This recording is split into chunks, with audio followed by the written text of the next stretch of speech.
सद्गुरु से प्रश्न पूछा गया कि क्या नजर लगाना एक सच्चाई है, और अगर ऐसा होता है तो इससे कैसे बचाव कर सकते हैं।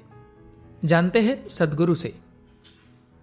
प्रश्न: सद्गुरु, जब कोई व्यक्ति हमें ईर्ष्या की नजर से देखता है तो हम कहते हैं कि बुरी नजर लग जाती है। क्या वाकई बुरी नजर जैसे कोई चीज होती है? अगर ऐसा सचमुच है तो क्या हमें इसकी चिंता करनी चाहिए, और हम इससे अपना बचाव कैसे कर सकते हैं?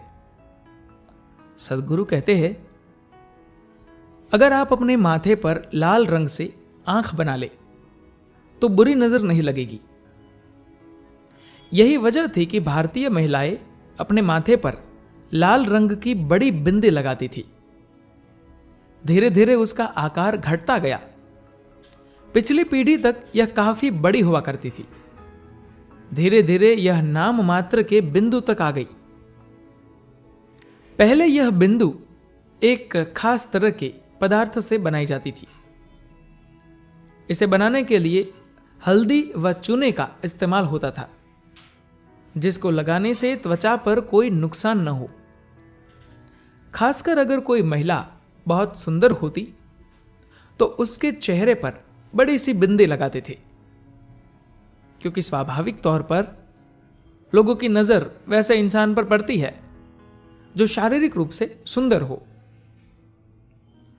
तो इस तरह बुरी नजर का असर उस महिला के स्वास्थ्य, खुशहाली व दूसरी चीजों पर कम पड़ता था। इसलिए बड़ी बिंदी लगाई जाती थी। आप इन सब चीजों में मत पड़िए, क्योंकि तब आप यह सोचना शुरू कर देंगे कि ओह, मेरे पेट में दर्द इसलिए हो रहा है क्योंकि उसने मुझे देखा।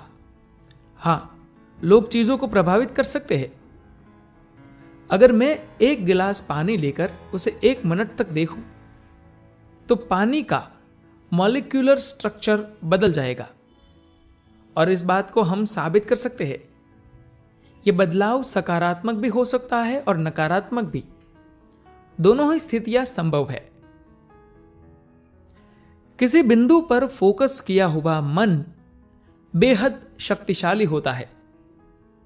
खतरनाक है या नहीं, यह उसकी मंशा पर निर्भर करता है। अगर आपके मन में एक खास तरह की एकाग्रता है और इसे ऊर्जावान कर दिया जाए, अगर आप अपने विचारों को सशक्त करने में सक्षम हो, तो विचार बेहद शक्तिशाली हो उठते हैं। एक क्रोधित मन या एक कामुक मन या एक बेहद प्रेममयी मन, ये सभी बेहद शक्तिशाली मन है। इनके शक्तिशाली होने का कारण प्रेम या गुस्सा नहीं, बल्कि बस इतना है कि वे एक बिंदु पर केंद्रित हो जाते हैं। अगर कोई चीज एक बिंदु पर केंद्रित हो जाती है तो अचानक उसकी ताकत बढ़ जाती है। जागरूकता की वजह से भी मन एक बिंदु पर केंद्रित हो सकता है, या साधना की वजह से, या फिर गुस्से के चलते भी हो सकता है। गौर कीजिए कि जब आप किसी व्यक्ति से नाराज होते हैं तो आपका मन एक बिंदु पर केंद्रित हो जाता है। हो सकता है कि प्रेम में मन भटके, लेकिन गुस्से और नफरत में यह एक बिंदु पर टिक जाता है, जिसकी वजह से यह प्रभावशाली हो सकता है। तो जब व्यक्ति गुस्से, नफरत व लालच की बहुत तीव्र अवस्था में होता है और वह वाकई किसी चीज पर अपना मन केंद्रित करता है, तो दूसरे व्यक्ति के साथ कुछ चीजें हो सकती है। मैंने कहा कुछ हो सकता है, ऐसा नहीं कि वो होकर रहेगा। यह इस पर भी निर्भर करता है कि आप कितने नाजुक हैं। अगर आपने खुद को इस तरीके से बना देखा है कि कोई बाहरी प्रभाव आपके भीतर होने वाली चीजों को तय नहीं करता, तो फिर इससे कोई फर्क नहीं पड़ता कि कौन आपकी तरफ देखता है। आप खुद को उससे मुक्त रख सकते हैं। अगर आप अपने आसपास की हर चीज से हरदम प्रभावित होकर नाजुक हो गए हैं, तो कुछ खास लोग आप पर असर डाल सकते हैं। वे सिर्फ आपको देखकर ही आपको बीमार बना सकते हैं। ऐसा बिल्कुल संभव है। इससे बचने के लिए हमारे पास आसान सा तरीका है। इसके लिए हम लोग व्यक्ति को अग्नि स्नान कराते हैं, जिसे हम क्लेशनाशन कहते हैं। दरअसल जब कोई व्यक्ति किसी दूसरे व्यक्ति के प्रभाव में होता है तो सबसे पहला प्रभाव उसकी सबसे बाहरी परत में होता है। फिर संभव है कि धीरे धीरे यह उसके भीतर उतरता जाए और फिर उसे परेशान करे। यह एक बीमारी का रूप भी ले सकता है। इससे मृत्यु तक हो सकती है। कुछ ऐसे भी लोग हैं जिनके देखने भर से सामने वाले की मृत्यु हो सकती है। मन ऐसा ही होता है।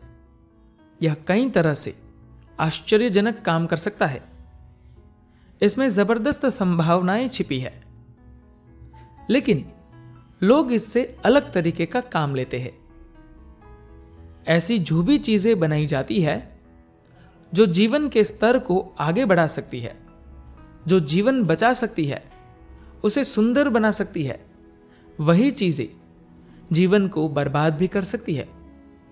रोज ऐसा हो रहा है, तो बेहतर होगा कि आप खुद को ऐसा बनाएं कि कोई भी चीज या व्यक्ति आप जैसे भी है या जो भी है उसे प्रभावित न कर पाए।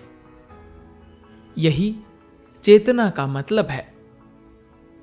अगर आप चेतनतापूर्ण हो गए तो आप स्वाभाविक तौर पर अपने भीतर असुखद चीजों के बदले सुखद चीजों को ही पसंद करेंगे।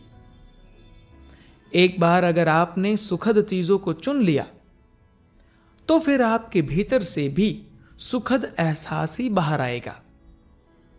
तब जो भी आपके संपर्क में आएगा वह सुखद अनुभूति से भर उठेगा। अगर आप अचेतन हैं, सिर्फ तभी आप अप्रिय चीजों को चुनेंगे।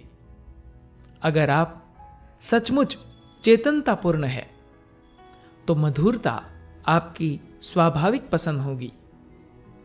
अगर आप अपने भीतर यह चीज ले आए और तब आप किसी चीज को देखें तो सुखद चीजें घटित होगी।